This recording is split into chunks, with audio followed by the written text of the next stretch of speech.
Howdy, partner, and welcome to TomHanksgiving. I'm your host, Elvis, and today we conclude Steven Spielberg Month Dun, da, da, da. with finally the release of Bridge of Spies, starring, of course, Tom Hanks. What? Directed by Steven Spielberg. Today I'm joined by the one, the only, the long overdue return of Andrew Greene. Andrew Greene. Why Andrew instead of Andy? You flip-flop between the first two episodes. I flip-flop all the time on it. I don't know. It's not good to establish a name and continually go back. Andy is what I go by in real life, but I want to have a slightly different pen name or Andrew performance Greene. name. Is that are you Andrew Greene on Gossip Guys? Again, I try to be, but I go back and forth. I think our descriptions are always Andy and Aaron. Well, which sounds better than Andrew and Aaron. It's true. And either way, on a Tom Hanks podcast where we love Toy Story as much, you're fucking Andy. I am fucking it. Well, all right. I am Andy, yes. Yeah. Let us be careful with our phrasing here. Hi, everybody. Sorry for the long opening. We're here to talk about Bridge of Spies. We literally just saw it opening weekend. So if you're listening to this as the day it comes out, that was last week.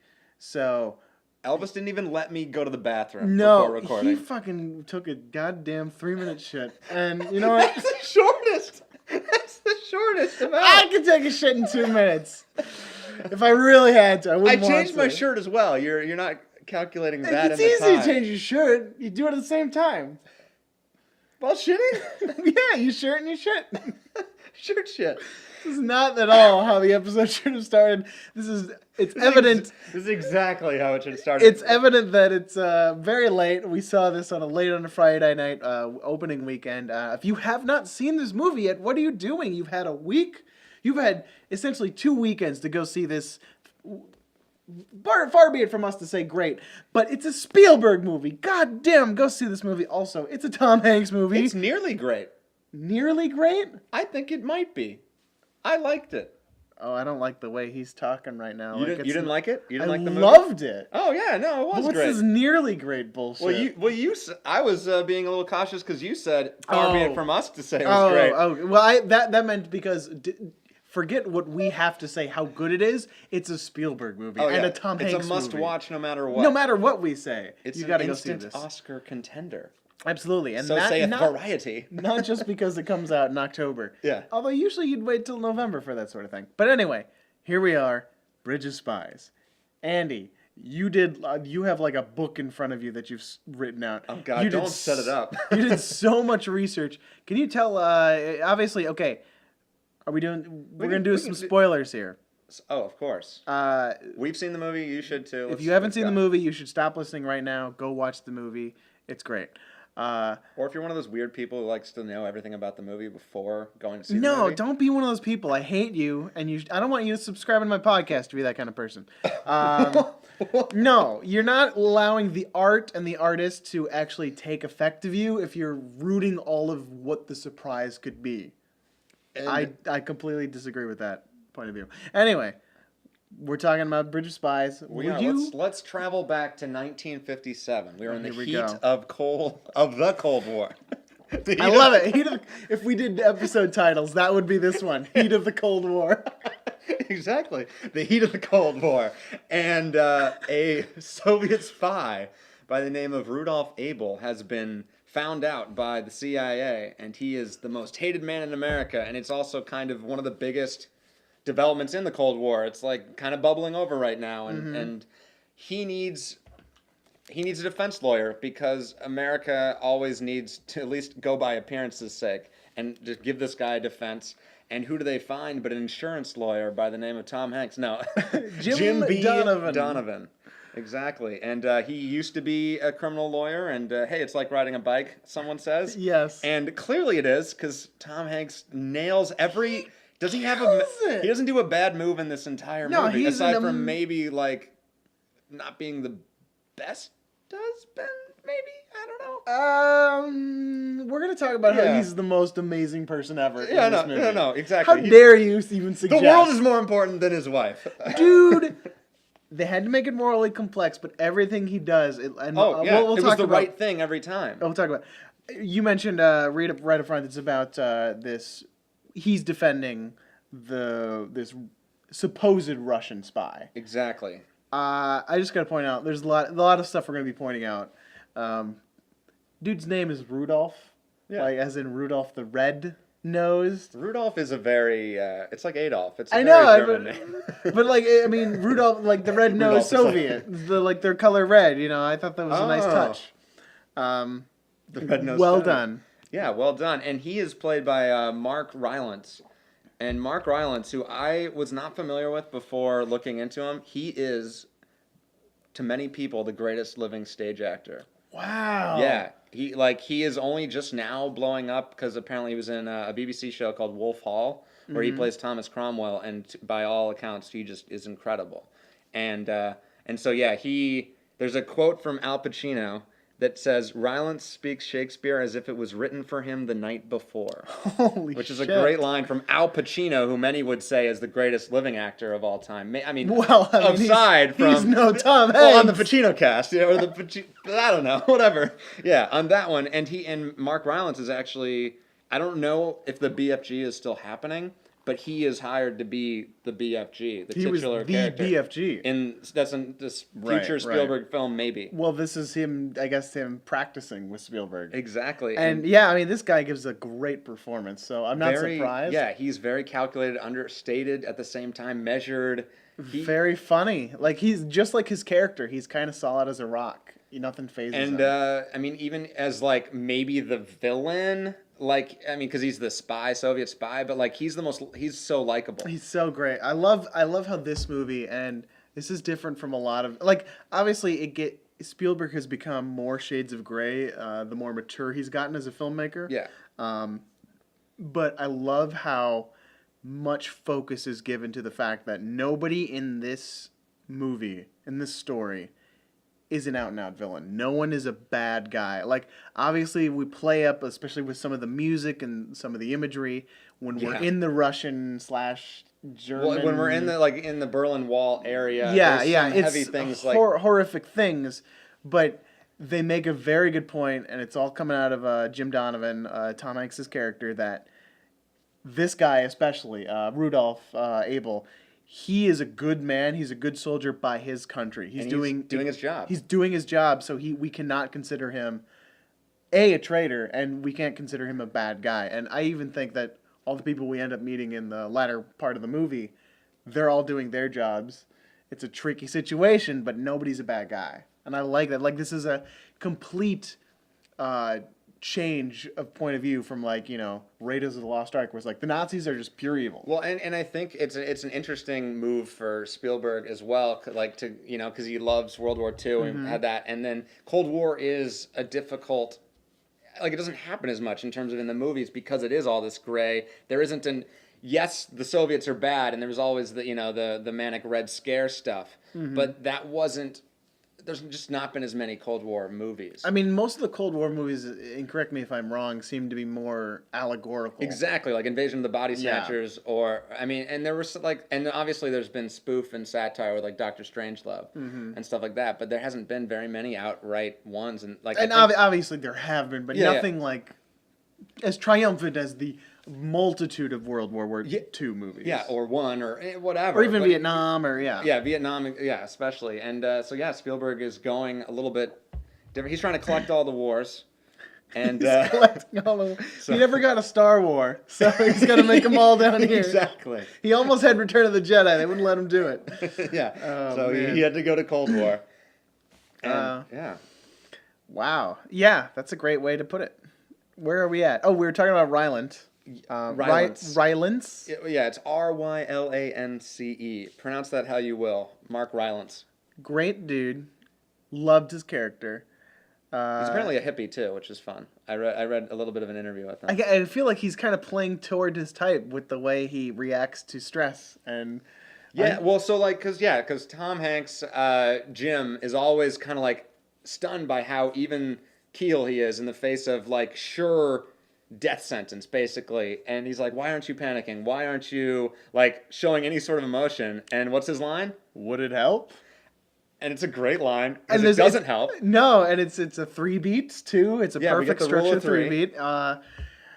Yeah. There's a lot of those actually in this. There's a lot of ones that always go through, and I enjoyed every one, even if sometimes it was kind of cheesy, but like it was wonderful cheesy. Classic, yeah, Classic movie payoff. cheesy. It was Yeah. really well done, really well structured. I was surprised at how funny this movie was. I mean, not that it's a surprise that Spielberg movies and a Coen Brothers script can be really funny. Yeah, and a Tom Hanks, of course. Well, obviously, the man is. He was born and bred in comedy. Yes, but because of the subject matter, the movie is so swift, and this is just a showcase of his mastery of tone. Like, this is a heavy movie with some very, very heavy moralistic implications that I think apply to the America of today, especially. For sure. Which is why this movie is coming out today. But he does it with such a deft hand. He has such confidence at this age and this maturity of his filmmaking skills that it's hilarious throughout too. Like, I mean, not hilarious in a... But like he's poking fun at a lot of different like movie shticks with like a lot of the different spy tailing scenes. I love the spy tailing scenes. Yeah, they're fun because he's like we've seen this a million times, so let's make it kind of funny. Yeah, like, I mean, it opens up with that great like, ooh, let's see how many people are tailing him. Is this guy tailing this guy? No, they're together, and it's just kind of goofy fun. We were finding Rudolph. That's how it opens with Rudolph, the spy, going about his day as a painter. He's a great painter. And yeah, you see one spy following him, then you see two, and you're like, wait, are they two different sides? And then no, they're like, oh, we got to go get them. Yeah, and then yeah. they bump into two more, and it's just like it's also kind of making fun of the CIA as well. Like they don't know exactly what they're doing. It's very spy versus spy. It has a little bit of that Catch Me If You Can vibe to it. Bumbling around. Yeah, where it's like it's very important top men, which is very Cohen with Yes. What's that movie? Burn After Reading. Yes. That's true, yeah. It's very similar to that too.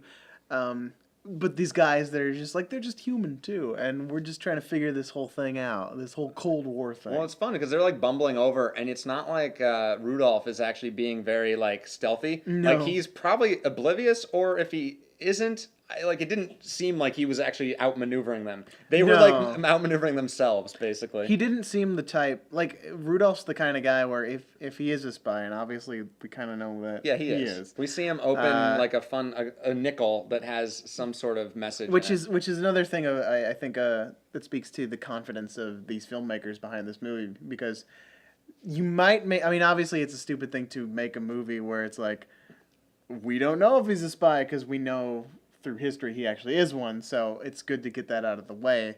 But at the same time, like, you could maybe try to withhold that information to make that a payoff, but because it has nothing to do with the actual story. Yeah, this isn't It's actually better that he is a spy, because then we're still advocating his true rights. Exactly, because that's everyone in the world pretty much is against Tom Hanks in this movie, even his wife. For taking he takes the case because he has to, and everyone's fine with that because you need to have a defense. Someone had to do it. But no one actually wanted him to actually do his job, and that's why he has this connection with Rudolph, because he's doing his job, and to him, that's actually following the Constitution and doing his due diligence, and he sees all these different errors in the case because the CIA did not follow the right protocol. Proper procedure, because they didn't have search warrant, and they didn't have any, and like the judge just doesn't even care. I mean, at least the judge. The judge might have been the villain of this movie. He wore that bow tie though, and Millie.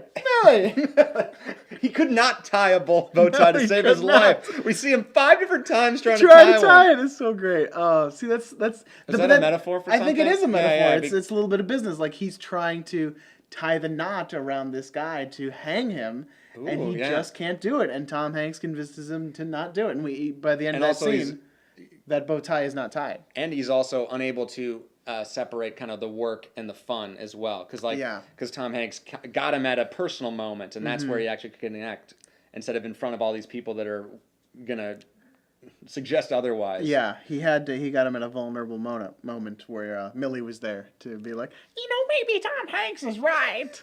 Millie's your favorite character. Millie's great. I mean, I don't know if said my favorite 2 lines. Didn't even know that was her name. You could have made that up. It could be Migsy. I don't know. Migsy.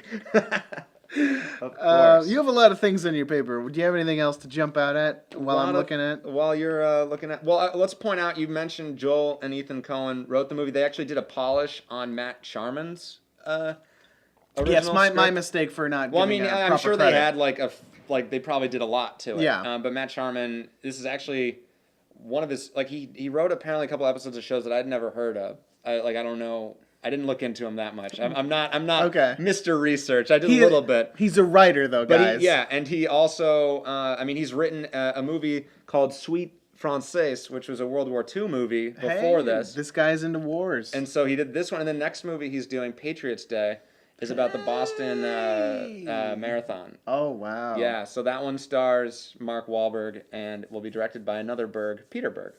Mark Wahlberg and Peter Berg. Yeah, but that's neither here nor there. So I just wanted to point out that he's a guy. Yes. Forgive us for glossing over it to favor the hypier names. And maybe we should talk about the other side of the story too, and that there was basically while this was happening, Tom Hanks was pointing out, Jim was pointing out that maybe we should keep this guy alive because everyone wanted the death penalty for this guy. Mm-hmm. You know, guilty verdict was all but sewn up no matter what Jim Donovan did. And Donovan basically was able to save this man's life by pointing out, and very correctly, that he could be a trading piece in the future of this Cold War. Because what happens when a U.S. spy gets captured? And that's exactly what happens, which I would argue that if there's one maybe weak point of this movie, it's kind of that intercutting that's happening. Oh, you mean how it's so it's kind of heavy-handed, but we obvious what's coming? Well, I mean, you know what's coming because it's The nature of historical. the movie. Yeah, I don't think that was such a bad idea. Like, you needed to see all the stuff that was happening. We needed to know the dude before he went and got captured. So yeah, Francis Gary Powers, he's a pilot, and he and a bunch of his buddies, including Landry from Friday Night Lights, and I forget his character name in Breaking Bad, but Jesse Plemons, who your description of Jesse Plemons. Elvis has not watched either of those shows, so he had no idea who he was, and he was like, "Who is that guy who looks like?" I turned to him and I was like, "Who is Matt Damon without makeup and covered in bee stings?" Oh my God, he's actually a very talented actor. I didn't mean any disrespect, yeah, but I realized how it horrible that was hilarious. sounds. And he didn't look good in this movie. It's true. He blew up a little bit. He perhaps looked that way on purpose. Exactly. He's very method about this two-line character. He had a couple lines. There was an embrace, which we'll talk about the implications of that later good on. Embraces. But yeah, so this pilot was kind of, he was brought in by the CIA for a secret Secret U2 concert. Yeah, exactly. Where are you going with this? secret plane stuff. There were several people brought in. This was the main guy to be a pilot to take pictures flying over the Soviet Union. Exactly, with like crazy cameras. And he basically gets shot down. He survives, and he doesn't get to destroy his cameras Or himself. He's kind of chickens out theoretically. And he's they capture him. Yeah. And everybody's like, "Fuck this guy!" But then here's where Hanks's ploy comes in, and they're like, "You know what? We saved our guy, and we got this guy. We're gonna do an exchange." And then right in the middle of the movie, they're like, "Oh wait, we're gonna cut to this college student, this American college student, who's in love with this very funny, cute German girl." Well, every person matters, Elvis. Every person matters, but like only Does this subplot matter to you? only until what? How far in the running time do we There's like realize? 3 movies in this movie, kind of, in a weird way. They all blend worked together very nicely, but it's like, oh, we're starting a plot thread now, this late, okay? So basically, You're allowed, it seemed like it was working out perfectly. We have one spy on either side, and then there's just this not naive kid. He just was in love, and he's a student, and he was on the East Berlin side. Yeah, Pryor is his last name. Frederick Pryor. And he basically was in the wrong place at the wrong time, and the Germans just... Right as the wall went up, he got on the wrong side. There was an opening, he just went right through it, which I thought was very lucky to begin with. That I guess if you're going into the bad side, they're going to whatever.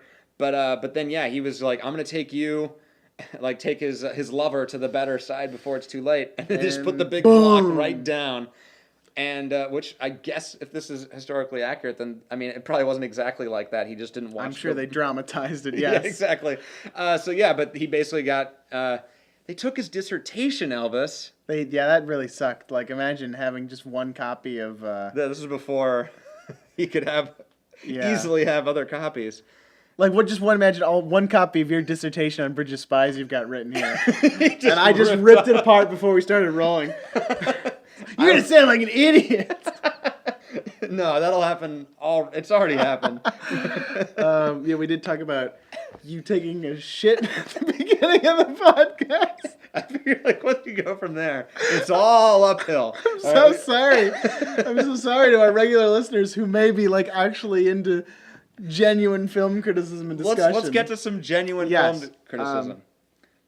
Yes, please. So basically, we have these two American guys now, caught behind enemy lines, so to speak, and Tom Hanks finagles his way through basically his awesome lawyer powers. The CIA basically asked him, hey, do you want to just do the negotiations for him? Like, he's already out of his league, technically, to do the criminal lawyer stuff, and then they're just like, hey, you're now a spy. Yeah, you're going to become you're going to be American. He doesn't have to. This isn't something they force him to do, but he willingly accepts it because he's taken on his client. He's got more guys. He's got Abel, and he wants to see it through, and he feels like it's a noble cause. And once he realizes that there's two guys behind enemy lines, he wants to make the exchange 2 for 1. Exactly. We give them Rudolph Abel, and they give us both Frederick Pryor and what's his face Powers. Gary Powers. So that's basically the crux of the movie. And he's acting against the CIA's wishes for that 2 CIA, for 1. I mean, it's not like they want to say fuck Pryor completely, but they're pretty like, much do. Yeah, we need Powers. We'll worry about Pryor another day, because Powers is the one who has information. Pryor's just some kid. But Tom Hanks is too good. He's the standing man. He's a stand-up guy, and he's not gonna let. He is the standing man. He's not gonna let 2 people down. I wish I could say what that was, like the term that. Stoic Munchkin. Something like that. Yeah, it's a story that Rudolph tells him that he's reminded by someone from his past who refused to bend to his captors, basically, and he just would always get up when beaten, and that's what Tom Hanks says to him. And let's just talk about how that is one of the, if not perhaps the most perfect casting ever made. Like, who is the most stand-up guy? The guy you can believe in, the guy who will never stand down. It's going to be Tom Hanks. This is why this man was cast in this role. This is maybe better than any of your Chuck Nolans, any of your Josh Baskins, any of your maybe Woody's. I don't even know. Wow. Like, obviously, I'm just jonesing from just seeing this movie, but I was just thrilled. It's a nice high right now. It's a nice high, and he was terrific in this movie. He was so good. He basically, when I watched this movie, the whole time I was thinking, like, this is the international Atticus Finch. He is such a goddamn moral hero. Yes, Atticus Finch, and then Mr. Smith goes to Washington. Like he's like Jimmy Stewart. He's like those two combined, and then fucking taking on the Cold War and just embodying everything that what America is supposed to be.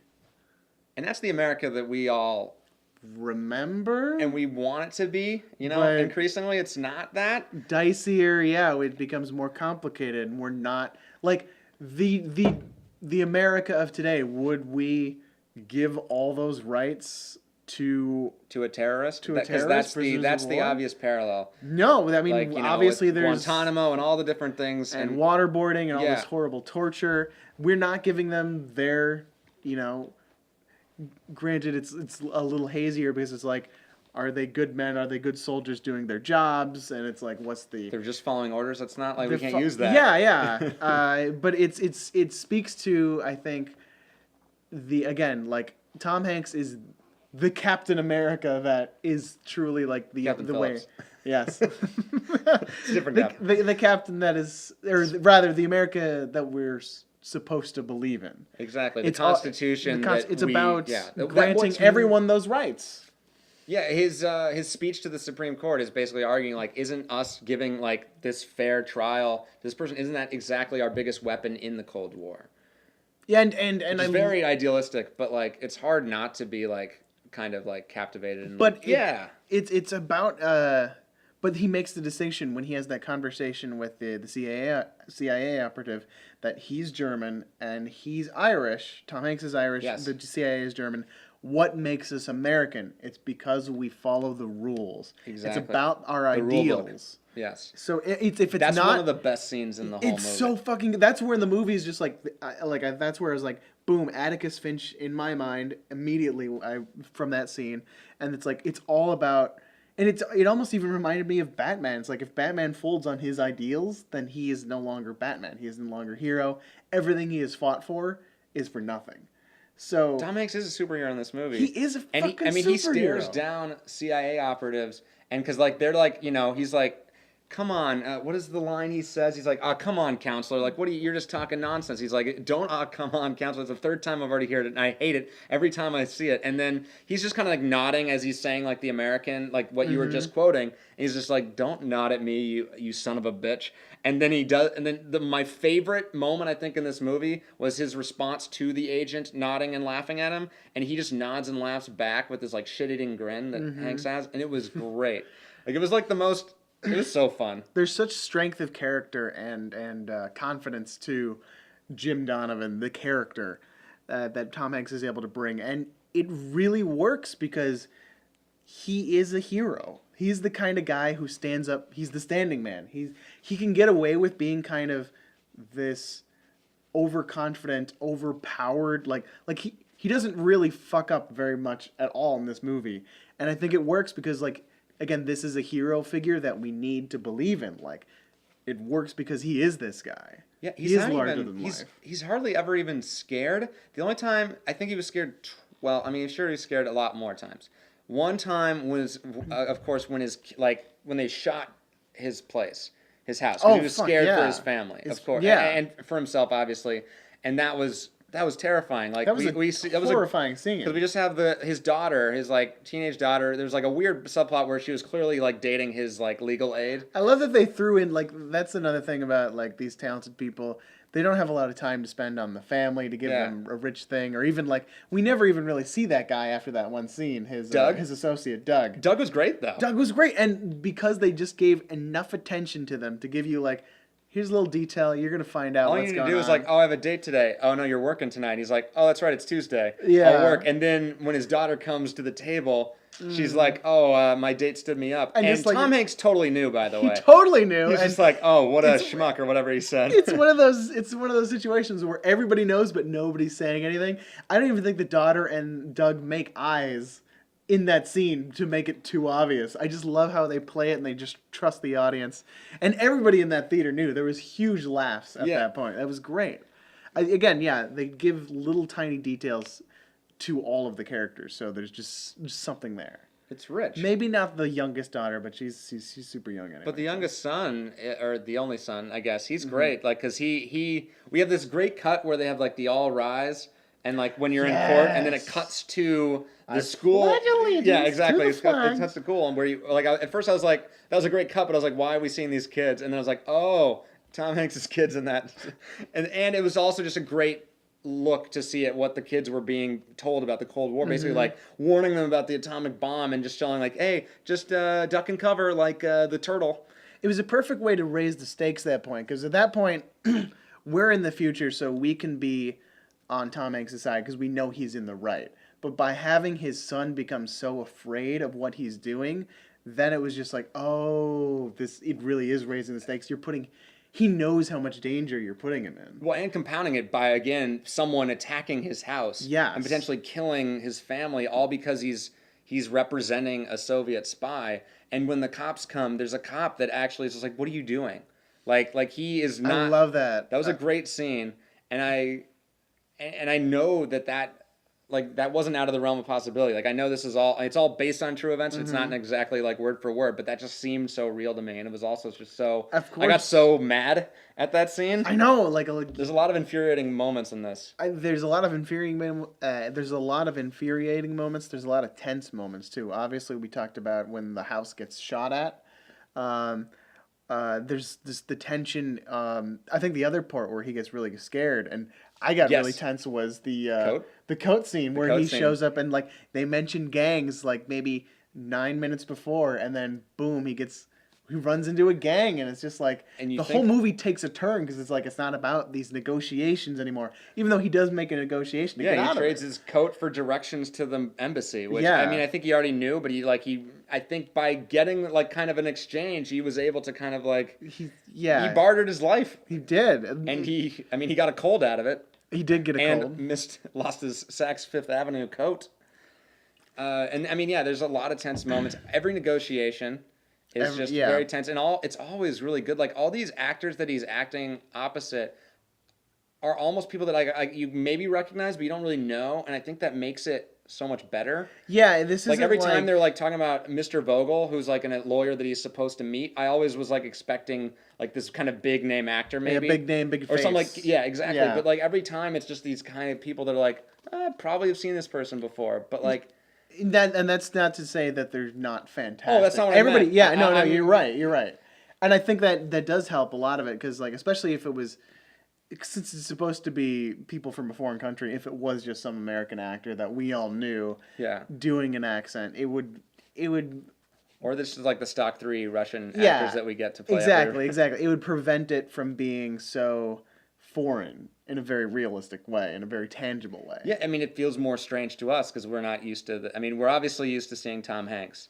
But are we used to seeing Tom Hanks like this? I mean, is this I mean, I think it's a normal role for him in a lot of ways, but it's also there's just so much there. This is I mean, like I'm scanning through my brain obviously right now, but this is one of the few times where I recall him being so, take charge and like getting shit done, like so confident and almost like, I don't want to say overpowered, but like so successful in what it is that he does. He almost has maybe volunteers, but in a very comedic specific way. I couldn't speak to that. I've listened to the episode. It was great, but I have not seen Volunteers. It's a great show. I also just like kind of the classic way this is, like we see him originally. It's almost like a film noir, like kind of just it's just so cool to see Tom Hanks in the 50s. Yes. Kind of just like and he's just rocking these suits. And when you first meet him, he's kind of like this cutthroat, and you're like, oh, maybe this is going to be his problem, is that he doesn't care enough. And it's like, no, he cares plenty. He's just like all about the rules and the legality. He knows how to navigate those fine lines. It was a great introduction scene, though.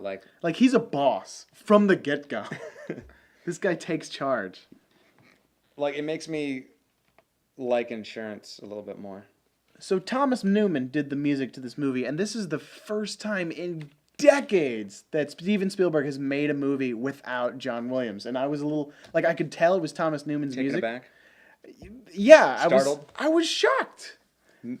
But not in a bad way, right? No, I mean, like, it was great. It was good music. It was a good fit. But, like, it's Passing of the torch. It's an end of an era. Like, I know Williams is getting up there in age, and I think I'm like, again, I don't know for sure, but I'm pretty sure he's like doing work on Star Wars. But I'm pretty sure like that's kind of like I think he's like, effectively retired. It's his swan song. But at the same time, he just seems like a lot of his music obviously is still being used, especially in all these franchises. So I feel like when those happen, if he's still able to, he's going to help and lend his stuff to it. His very Williamsy way. But I just kind of wonder, like, was that a conversation where it was like Williams was unavailable because he is retired-ish and is occupied with Star Wars being so big, or was it like Spielberg was like, no, I'm gonna go with Tom this time, and then John Williams is like, it's fine.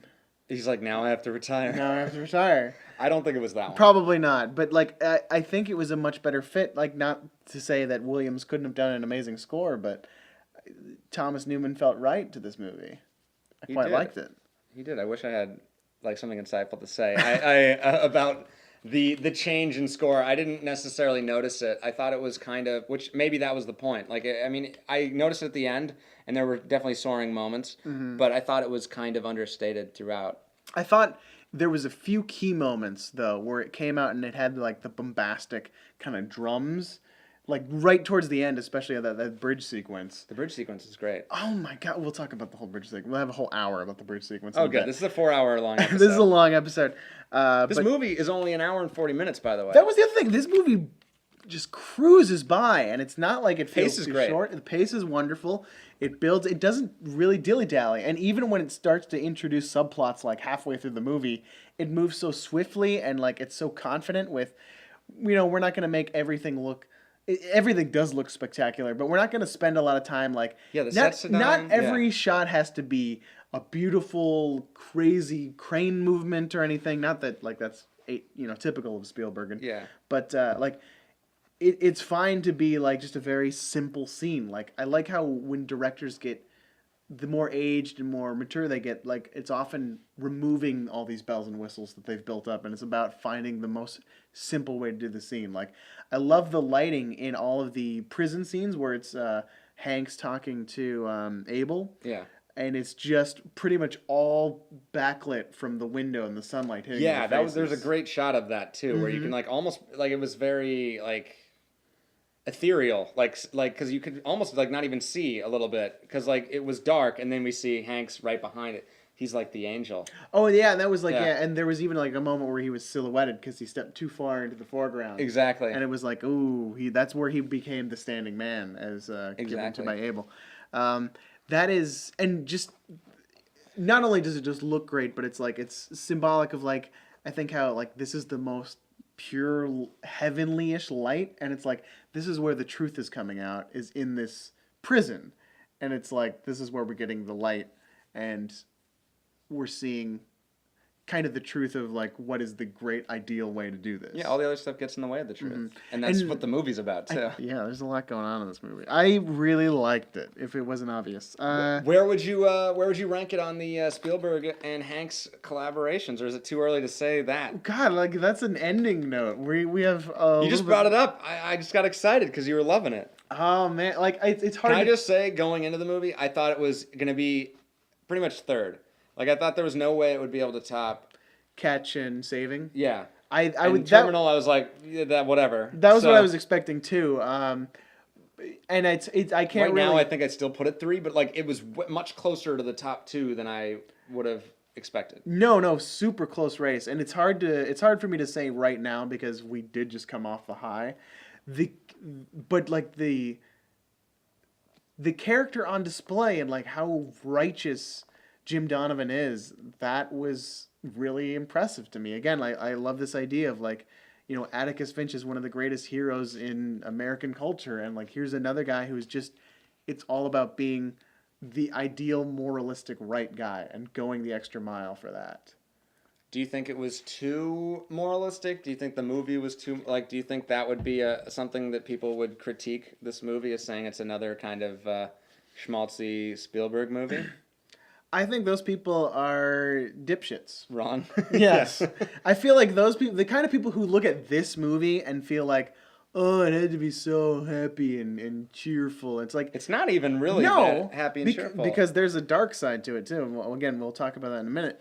But this is like the kind of... Again, this is the kind of heroism and the kind of good optimism that we need in... That's why we go to the movies. Yeah, I mean, it's not like, yay, the guy got the girl and things are great. No, it's like this is the... He's already got the girl, Amy Ryan. Come on. We haven't talked enough about how wonderful Amy Ryan is, and despite the fact that she has kind of... I don't know her name. Despite the fact that she has a very small part in this movie, she brings such a warmth to her character and a complexity to the character. I love seeing Amy Ryan every time she shows up. But to go back to what I was saying, I feel like it's really important that we have these movies that we can look up to the ideals. And if you think this is a schmaltzy movie, then I think you're too cynical. Yeah. Yeah, and not in the proper way a cynic should be. I think you have a perspective that nothing can be good. And the fact is, it's so important that things can be good and that we have to try for them, that these kind of movies are so very important. And that's all I have to say about that. I had a question. As a Forrest Gump quote. No, Nailed This is a good podcast, guys. All right, let's move on. What do we got next? Well, I had a question for you about Spielberg. And because a lot of his movies, when he was in his heyday, like not that he's not in his heyday, but like 70s, he is clearly proof that he is still in a day of haze. He's got his A game still. He hasn't lost it. But 70s and 80s, when he like burst onto the scene, he was always making these movies that were set in modern day. Classic Spielberg, yes. Exactly, classic Spielberg. And now War of the Worlds is like one of the only movies in the last like since like the 80s pretty much, or Minority I guess 90s. Report? That took place during modern day. I guess Minority And like Report War of the Worlds was future, like basically the aliens came to destroy the world, which is like in itself, and it was a post 9/11 thing. It was a 9/11 movie. Yeah, exactly. So it had to be modern day. But like, what do you think that says that he's going backward? Yeah. That's an interesting question. And actually, now I want to just think. Okay, what time of the? We're going on the Tom Hanks timeline. Saving Private Ryan would take place before Catch Me If You Can, though. The Terminal takes place afterward, and then we go back. I guess Terminal was a modern one. Terminal's modern. But that one was also one of his misfire. I mean, in my mind, it was a misfire. But I guess it's one of those mixed ones. It's definitely got mixed. Like, I think I've warmed up to it since we've had the podcast, but at the same time, it's definitely the weakest Spielberg I've seen outside of the obvious. I'm looking at you, Crystal Skull. Oof. He should have just bleeped that out. If there was any way to take his name off, he should have. He just bleeped that out, though. Yeah, well, because Lincoln, a lot of people put that to like that it was saying something about kind of Obama's America, and he said that wasn't his intent at all. It just happened to have that. And in this one, it seems fairly intentional that there's the terrorism allegory here. Mm-hmm. Because, I mean, he could have told that story, I guess, without it, but not really. Like, I don't know. Like, it just happens because that's what the story is. Even without the whole terrorism angle, I feel like we are at a place now where, like, we've sacrificed... America as a country has sacrificed so much of its ideals for security or for control that we've kind of gotten to this place where we have... theoretically a corrupted spirit, and obviously we don't want to get into sight of our soul, a whole political thing here on a Tom Hanks movie fun entertainment podcast. But the movie is talking about these things, and I think it's an important thing to have a discussion about. Yeah. And while we're not political experts by any means, oh god, I think we can definitely see what the movie's saying in very simple terms and in very idealistic terms, and that's, I think, modern politics tend to like clutter what the simple things we should be talking about are. Yeah.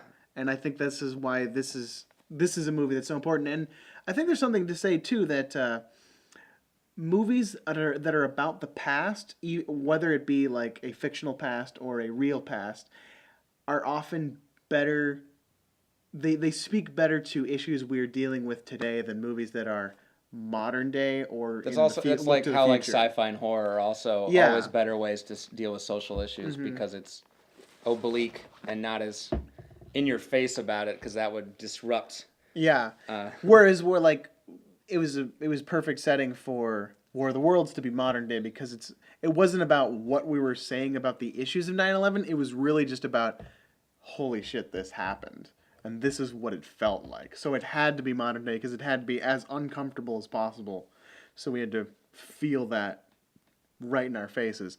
But you wouldn't want to do a modern day conflict about what America's going through now for the Bridge of Spies movies because then there's not enough distance to have that conversation. So, yeah, a lot of big talk today on TomHanksgiving. We're all over the place. We're talking about shit. We're talking about politics. They're not mutually exclusive. Oh man. Let's. Would you be able to potentially? Would you be able to do what? Well, this is a stupid question because no one would be able to do what Tom Hanks did in this. But like when his wife basically says to drop it after they're getting shot at, would you be able to keep going? Like that was the point for me where I was just like, he is doing the right thing, but at what cost? Like what happens if like those 7 bullets just kills his daughter? Even if one had just hit her. Yeah. I don't know if he would have been able to continue forward.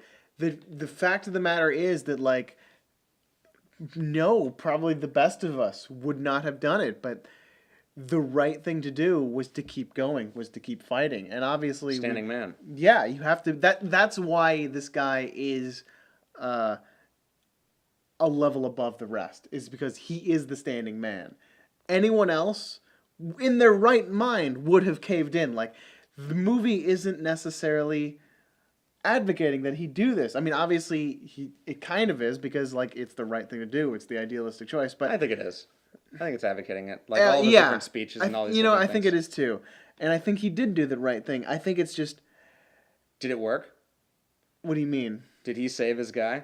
I think well, that's the tricky thing. Did he is save like his guy? At the very end of the movie, they're very explicit in that if Donovan asks, I'm gonna be... Donovan asked him, like, how will we know if this is going well for you? Yeah, like because when they're he's on the bridge. worried about Rudolph going back and basically, like, he could get the shit kicked out of him. He could get killed. We don't know. Yeah, and they said, well, it depends on if I'm embraced or if I am shown the back seat. And we see an embrace from The Powers, American side, yes. the American side, and we do not see that. Shoved in the back seat. But... And I love that, like, it's so haunting the way that obviously everyone else doesn't give a shit anymore. Yeah, the lights are turned off, which is another point of your, like, the lighting of this. It's great, because, like, yeah, the lights are all up. It's all over. The show's over for everyone else except for Hanks and Donovan. They're all... He's still standing on the bridge, because he's, like... He was waiting to see if it was going to be an okay thing, and then when he sees it's not going to be okay for his boy, his guy. But... Yeah. In the moment, yeah. it just haunts him, and like that's when we get that great bombastic drums that would like really kick in, and like honestly, part of me was like the movie could end here. Like, I agree with that. Yeah.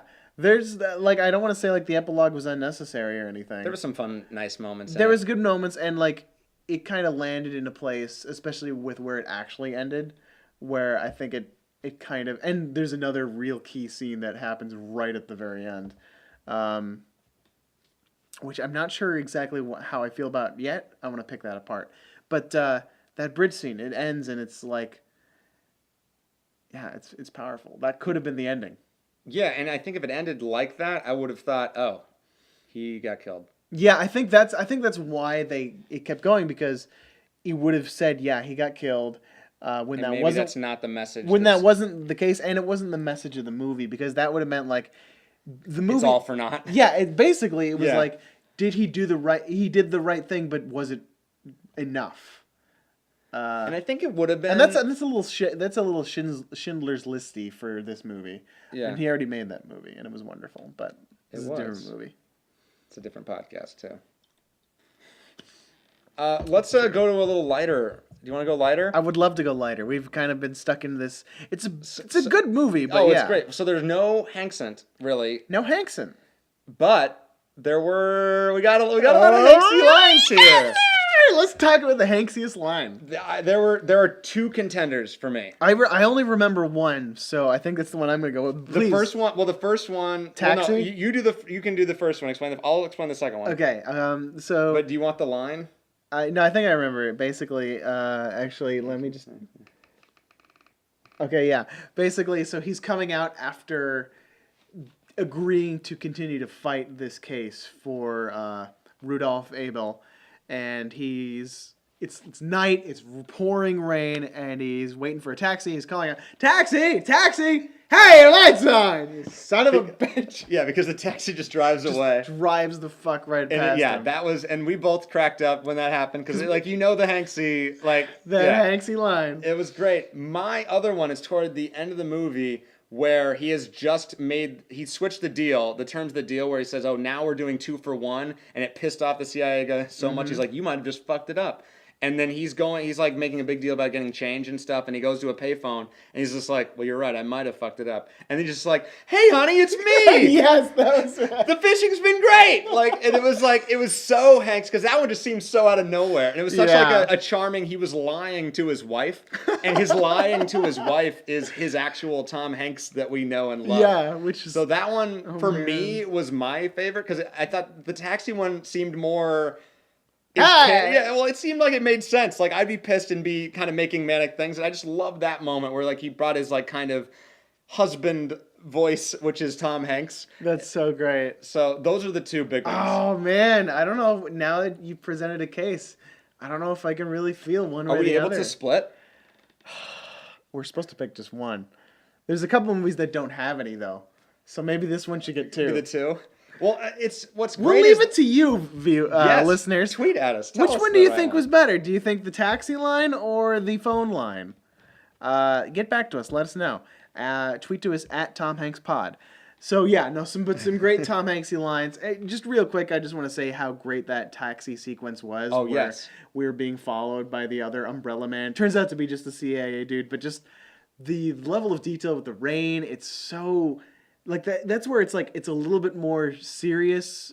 It's sort of like, But it's still light by the end of it. it's still light by the. It's like this weird mix of like the capers of Catch Me If You Can, but it has like some actual scariness to it, like you'd see in the wandering of the streets of. It was like Third Man or something. It was very noir-y and. I was gonna say Kubrick's last film, Eyes Wide Shut. Oh, okay. I've not seen that actually. Fucking see it so good. I know. Kubrick podcast. If you had a Kubrick, yeah. If you Kubrick did, podcast, I'd get on that. right out. It'd be so much quicker too. So there's very few movies, But each one would be about 4 hours long, probably. it'd have to be a long podcast. Anyway, jumping. Maybe we'll do a Kubrick podcast. Speaking of long podcasts, this is one. Oh my gosh, how far are we? Oh boy. Anyway, we're moving forward. We're hitting on the train, and we should talk about the train. Let's talk about the train. This movie has two very significant moments that happen on a train that are basically paralleling each other.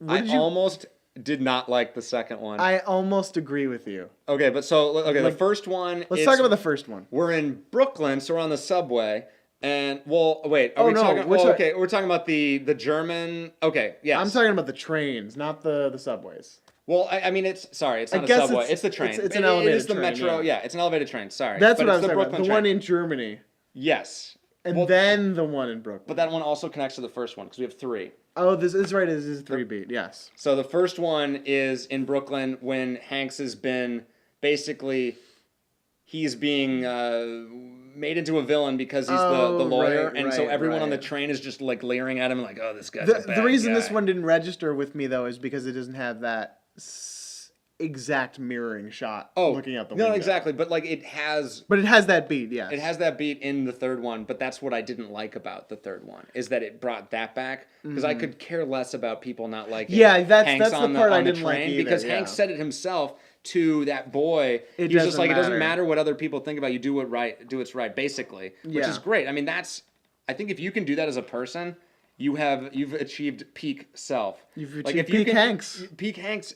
Yes, that is the peak of humanity is peak Hanks. Yep. And so yeah, okay, so that was the one element of that for the third one. But yeah, second one, he's in Berlin and he's traveling across the. He's going from West Berlin to East Berlin, and we're seeing him travel on the train above the wall. I think he's going the other way around because he was in East Berlin. Oh yeah, and it was east to west. Yes. My mistake. And he's traveling above the wall, and he's able to peer down into basically the firing zone between between and west. the East and West. And he sees like two kids trying to cross, and they just get shot. And two kids on the other side trying to get them, and they all get shot. Yeah, and it's horrifying. And that actually is the third time where I saw him be terrified. Yeah. Like that one, that was the other one I was That was thinking of. the most terrifying thing. And it's so crazy because like you think of a movie like these two guys made Saving Private Ryan where the opening 12 seconds have more gunshots and blood splatter. But because this is a movie where like granted there's a couple gunshots in the beginning house. with the house, it's so reserved in this violence that hits so hard for me. Yeah, no, exactly. That's what made the house scene so great. Especially since she's just like eating peanut butter and watching 50s sitcoms. And then She's Netflix and chilling back in the 50s. Yeah, exactly. I mean, granted, there's no dude, I suppose. So it wasn't real chilling. But yeah, this was shocking. And also like he was pretty much like dead tired and like he was exhausted, he was sick and like but that like shook him up and he's like, okay. How could it not? And exactly. And it also that was some great background work, I want to say in that. Like everyone else, I could just say like I thought it just amplified the scene. Like, we didn't just see Hanks's reaction. It was sure that everyone on that train was just as like, oh my God, this is where we live right now. Yeah, it's not like this is so. The cast was, or the background cast wasn't like, the people of this country are like so used to it that they don't even care. Like, no, this is still a horrifying thing to everyone. Well, because like the wall was pretty much built during. That's true. It's new too. Yeah, exactly. And the third scene. Do you want to move to the third scene? Yeah, yeah, and then the third scene. I now that I see what your criticism is of the third train scene, I agree with it. We did not need to see that same exact lady, especially. Yeah, well, yeah, the same exact lady is now reading the newspaper. newspaper, and he's a hero now, and she's kind of like gives this fucking dumbass look of like, you're great. Yeah, and Hanks was, like takes his glasses off, and like, oh, I'm gonna take that compliment. Yeah, but the important part of Yes. the last train scene, which is actually the very last scene of the movie, is he looks out the window, and we're now going. I like how it's the detail is very specific here. We're going in the opposite direction that the train in Berlin was going. Exactly, mirror image. If it was in Berlin, it was going right to left. We're now going left to right, and he's looking out the window, and we're going in left to right, and we pass someone's backyard where there's a chain link fence and kids are climbing over it. Clearly, like playing, having a fun time, and there are no bullets. There's no bullets, and it's just like, Imagine if there was. oh my God. Yeah, and obviously it's a jarring image because it pulls you back to the jarring image from the first or the second train sequence. Well, and it was one of those moments that you just wanted. So you knew it was coming, and it was just so good for it. There's a lot of moments in this movie where you know it's coming, but it's because it's been earned, and you want it to happen. Like every time he says, "Would it help?" Like you want him to say that line. And it's so wonderful when he does. Yeah. And but it is so powerful. It brings it right back. It's like, well, on the other side of the world, that is. Yeah, it's still not still things are still not going well. Which actually, if you take it like that, and he sees that image and he sees that direct comparison the same way we do, and if we can suggest, or we can hypothesize rather, speculate that he sees it with the same impact. The next thing we see is the last shot where we see kind of the ending crawl where it says telling what about the happens. future of everyone, yeah. And it ends with him going on to be this kind of national dude who goes and saves more people. And it's like, because of this direct thing, that's a direct consequence of seeing those kids climb exactly, that like fence. He knew his job wasn't done. So he was sent to Cuba to talk with Fidel Castro where they wanted him to... I think it was 1,113 is the number. And he saved remember. 9,000 people. Exactly. He saved 8,000 more than they asked for. And I'm just imagining the same exact conversation where, like, we only care about, like, it wouldn't be that, but, like, we only care about that first 1,000. Yeah. But, like, it's like that same whole thing. But they're all his guys. Dude, every person matters.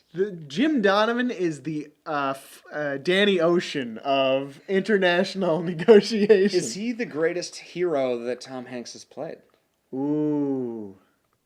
Or, I mean, the most impactful. Let's come back to this. Yes. I just have to say one last thing on kind of going back to the schmaltzy thing. Like, I could see a lot of people being like, do we really need that exact direct comparison with the kids? Oh, we did. We absolutely needed it. We just didn't need the woman. No, the woman was the part. I was like, honestly, because of that almost took me out of what happened next. Because I was like, I rolled my eyes. It was the only time in that movie where I was like, that was a bit much. That was where it was schmaltzy. I agree with you and with potential audience. But the actual image of that, because it actually is significant to his character development, because you could say, oh, the movie's over before the text ends, but the text actually is the actual ending. It's how he became this even stronger hero, and I think seeing that exact image was super important.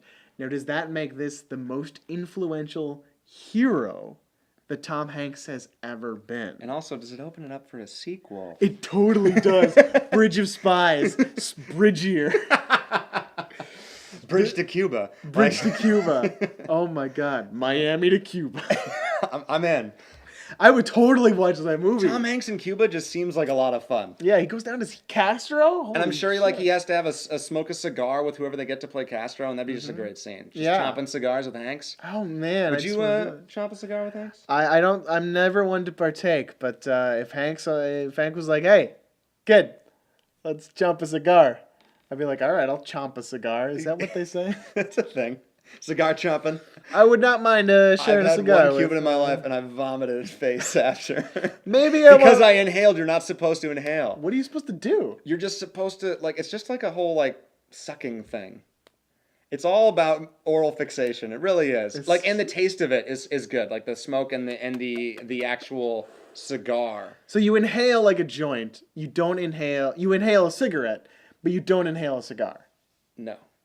Or no, you're right. That Yes. is correct. Sorry. Very confusing. Yeah, I learned that. Okay. And I would love to teach that to Hanks if he doesn't know. I'm sure he Hanks does. knows everything. He knows everything.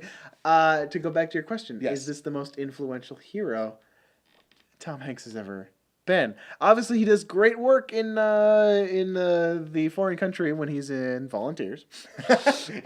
Your favorite Hanks movie.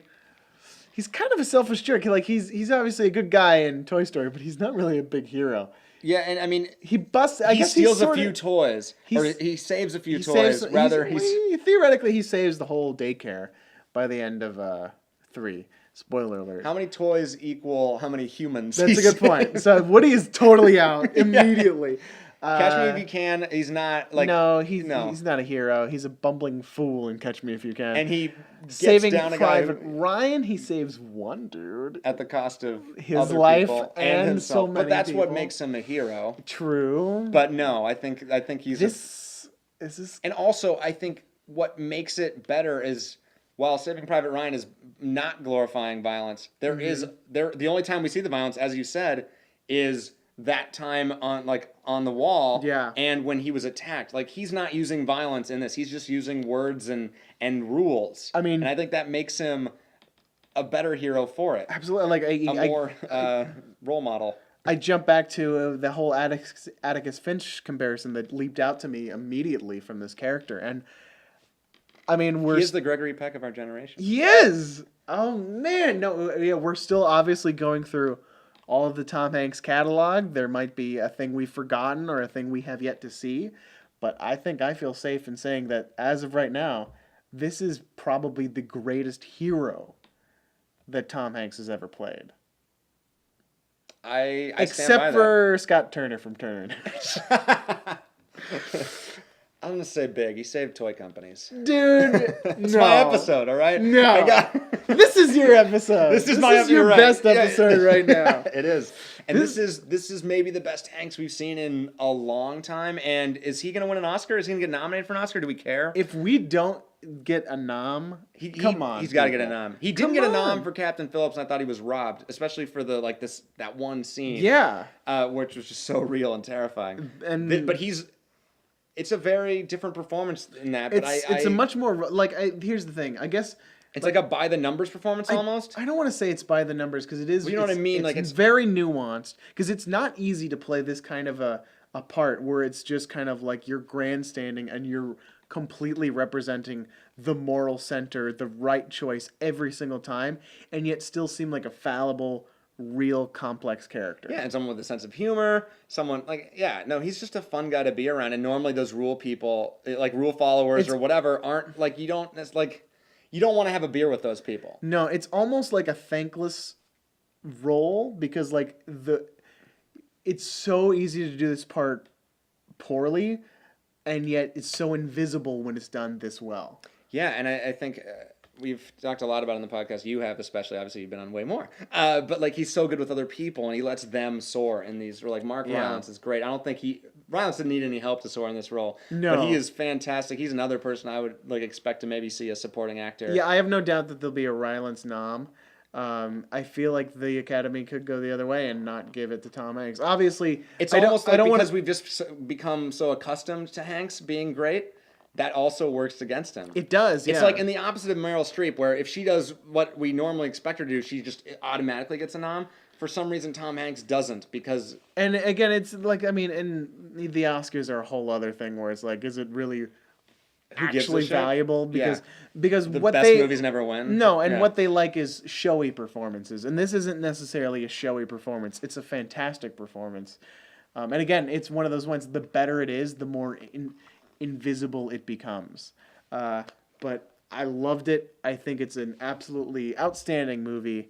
If you haven't seen it and you listen to this whole thing, what is wrong with you? Hey. I know we've spoiled everything for you, I but want to watch it again. go see it because it's a beautiful movie, a wonderful performance, and I think a very important conversation that we as Americans and the world at large should be having. Yeah. Because it's about humanity. It's about our ideals, and it's about goddamn time we wrap up this episode. So, if this Tom Hanks movie were an ice cream flavor, what ice cream would it be? Neapolitan. Or red, white, and blue. Like, what's a... I was thinking, yeah, maybe... Like a July 4th... It's not like July a 4th. bomb pop? A rocket pop thing? No, I don't think it's that, and I would not give this movie the discredit of being Neapolitan, which is two good ice cream flavors than the one that nobody eats. But because it's such a big message is why I see what you're at the same time, saying. Neapolitan is all... It it is saying about the whole world, but it is kind of focused on the Soviets, the Germans, and Americans. So that's like... You're just going on a minimizing three-color the world a little scheme. bit. Yeah. Well... But that's why it's 3 colors. There you go. I would rather go with gold medal ribbon, which is vanilla ice cream, chocolate fudge, and caramel swirl. Ooh. I like that idea. Anything with 3 makes a lot of sense here. There's a lot of rule of 3s in this. There are the 3 sides. I mean, it's almost more two-sided, though. I mean, It's mostly 2, but they add that third side. I mean, it's the like third subplot that's sort of in there. Well, exactly. And and the 3 kids he has. Yeah, it's all the 3s. And his law firm, there's 3 lawyers. That's true. Well, I mean, gold medal ribbon. I mean, unless you can think of a better honestly, one. the movie deserves a gold medal ribbon. It absolutely does. This movie, above all else, deserves a gold medal ribbon, and we deserve some delicious ice cream. That is it for our conversation of Bridge of Spies. Thank you so much for listening. Thank you to the filmmakers for making it. It was wonderful. Thanks for joining us on this wonderful Steven Spielberg Month. Dun, dun, dun. And of course, thank you, Andy, for being on the show again. Thanks for finally bringing me back. It's been long overdue, but we're very happy to have you back. Well, hey, every 13 episodes. Every 13 episodes, you got it. So, where can people find you? You can find me on Twitter at Wandering Green, and that's green with an E at the end. And also, if you find yourself a fan of the teen drama, if you don't want to wait 13 more episodes for Andy's next appearance on TomHanksgiving, yeah, listen to Gossip Guys. It's basically a Gossip Girl podcast where me and my friend Aaron analyze to the heavens Gossip Girl, which is the late great CW show starring everyone that ever mattered, except for anyone that was on Dawson's Creek and Tom Hanks. Exactly. So you can listen to Gossip Guys, Wandering Green. We'll put all that in the show notes. Of course, you can follow me at Elvis Kunesh. Follow the podcast at tomhankspod. Email us, tomhankspod@gmail.com. Let us know which of these 2 Hanksy lines was the best, should be the one that goes on the official docket, and which was the best Spielberg-Hanks connection? Ask us that. Which was tell us what the best was. What do you think? Which one of Spielberg Month is the best? Do you think it's Saving Private Ryan? Are you a Catch Me If You Can fan? Are you a The Terminal supporter? Or is Bridge of Spies going to take that gold medal ribbon Recency home? bias? Let us know, and we are going to be going on a short hiatus for 1 week. Aww. It's been a long, successful Spielberg month. We're going to take a quick hiatus so we can regroup, get a couple podcasts banked, and we will be back not this week, but the next week in November with, can you believe it? It's finally come. We're going to be making a splash this November. What? Woo! That's Splish, right. Splash. We were taking a bath. We'll be back with Splash in 2 weeks. And until then, thank you so much for listening. You've always got a friend in us. Tom Hanks, we fell in love with you, Tom Hanks. Just like so many do deeply, because you made us smile, and your great on-screen style. So that's why we give thanks, 'cause you got a friend in